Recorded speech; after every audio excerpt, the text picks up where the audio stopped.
continues to guide millions. The long-awaited moment has finally arrived. Everyone gathered here are most eager to listen to one of India's most beloved leaders, our Honorable Prime Minister, Shri Narendra Modi ji.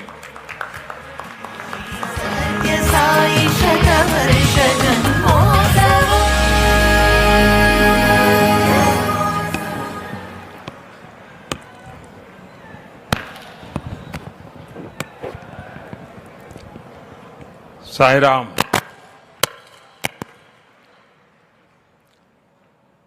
अंदरो महानुभावुलो अंदरिकी వందనములు।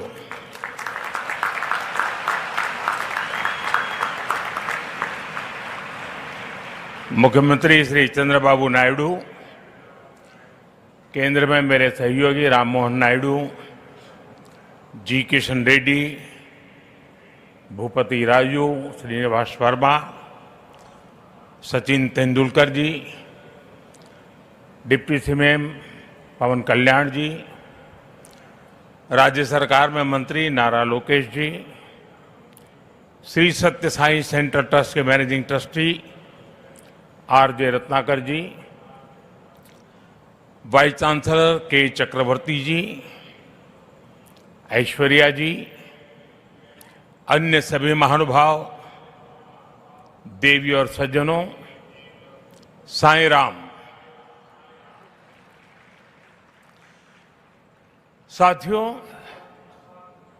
आज इस पावन भूमि पुट्टपर्थी में आप सभी के बीच उपस्थित होना मेरे लिए एक भावात्मक और आध्यात्मिक अनुभव है। मुझे कुछ देर पहले बाबा की समाधि पर श्रद्धा सुमन अर्पित करने का अवसर मिला। उनके चरणों में नमन करना, उनका आशीर्वाद प्राप्त करना, यह अनुभव हमेशा हृदय को भावनाओं से भर देता है। साथियों, श्री सत्य साई बाबा का यह जन्म शताब्दी वर्ष हमारी पीढ़ी के लिए सिर्फ एक उत्सव नहीं, यह एक दिव्य वरदान है। आज भले ही वे हमारे बीच दैहिक स्वरूप में नहीं है, लेकिन उनकी शिक्षा, उनका प्रेम, उनकी सेवा भावना आज भी करोड़ों लोगों का मार्गदर्शन कर रही है। 140 से ज्यादा देशों में लाखों जीवन नए प्रकाश, नई दिशा और नए संकल्प के साथ आगे बढ़ रहे हैं। साथियों, श्री सत्य साई बाबा का जीवन वसुधैव कुटुंबकम का जीवंत स्वरूप था। इसलिए उनका ये बर्थ सेंटिनरी वर्ष हमारे लिए यूनिवर्सल लव, पीस और सर्विस का महापर्व बन गया है। हमारी सरकार का सौभाग्य है कि आज इस अवसर पर 100 रुपये का स्मृति सिक्का और डाक टिकट भी जारी किया गया है। इस सिक्के और डाक टिकट में उनके सेवा कार्यों का प्रतिबिंब है। मैं इस शुभ अवसर पर दुनिया भर में फैले सभी श्रद्धालुओं, साथी सेवकों और बाबा के भक्तों को हृदय से बधाई और शुभकामनाएं देता हूं। Friends, the central value of Indian civilization is seva or service. All our diverse spiritual and philosophical traditions ultimately lead to this one ideal. Whether one walks the path of bhakti ज्ञान और कर्म, each is connected to seva. What is bhakti without service to the divine present in all beings? What is jnana if it does not awaken compassion for others? What is karma if not the spirit of offering one's work as service to society?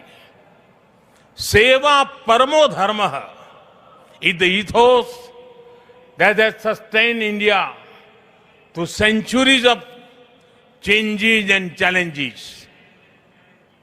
It has given our civilization its inner strength. Many of our great saints and reformers have carried forward this timeless message in was suited to the times. Sri Satya Sai Baba placed seva at the very heart of human life.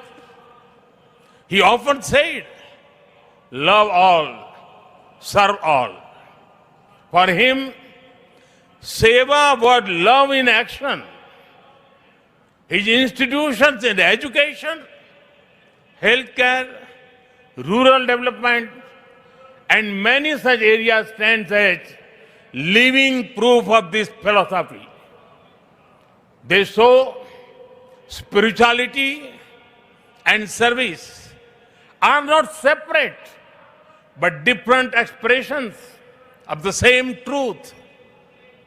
Further, someone inspiring people while physically present is not uncommon, but the seva activities of the institutions created by Baba are increasing day by day despite him not being with us physically. This shows that the impact of truly great souls does not decrease with time, it actually grows. साथियों, श्री सत्य साई बाबा का संदेश केवल पुस्तकों और प्रवचनों और आश्रमों की सीमाओं में नहीं रहा है। उनकी शिक्षा का प्रभाव लोगों के बीच दिखता है। आज भारत के शहरों से लेकर छोटे गांवों तक, स्कूलों से लेकर आदिवासी बस्तियों तक संस्कृति, शिक्षा और चिकित्सा सेवा का एक अद्भुत प्रवाह दिखाई देता है। बाबा के करोड़ों अनुयायी बिना किसी स्वार्थ के इस काम में लगे हैं। मानव सेवा ही माधव सेवा है, ये बाबा के अनुयायियों का सबसे बड़ा आदर्श है। उन्होंने ऐसे कई विचार हमें सौंपे जिनमें संवेदना, कर्तव्य, अनुशासन और जीवन दर्शन का सार मिलता है। वो कहते थे, help ever, hurt never, less talk, more work. हम सभी के मन में आज भी श्री सत्य साई बाबा के ऐसे जीवन सूत्र गूंजते रहते हैं।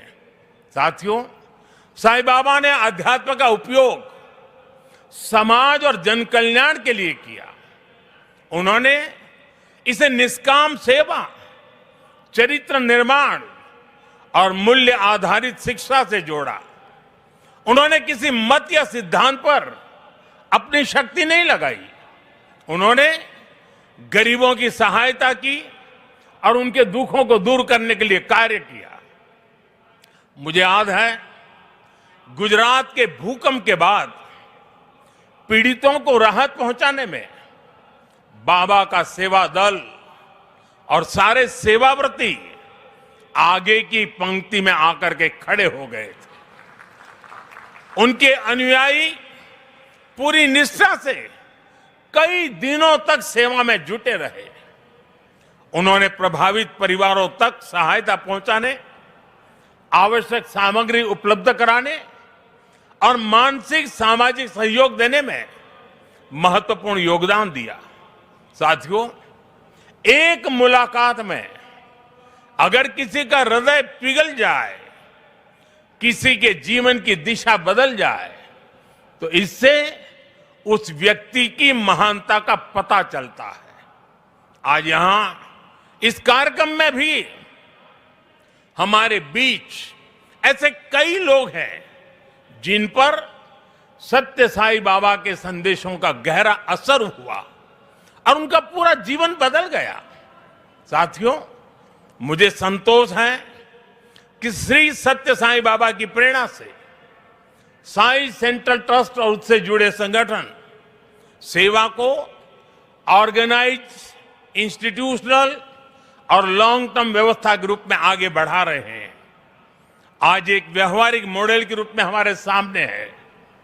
आप सभी पानी, housing, health care, nutrition, disaster support और क्लीन एनर्जी जैसे क्षेत्रों में अद्भुत कार्य कर रहे हैं। मैं कुछ सेवा कार्यों का विशेष तौर पर जिक्र करना चाहूंगा। जैसे रायलसीमा में पीने के पानी की गंभीर समस्या थी, तब ट्रस्ट ने 3000 किलोमीटर से ज्यादा लंबी पाइपलाइन बिछाई। ओडिशा में बाढ़ प्रभावित परिवारों के लिए 1000 मकान बनाए।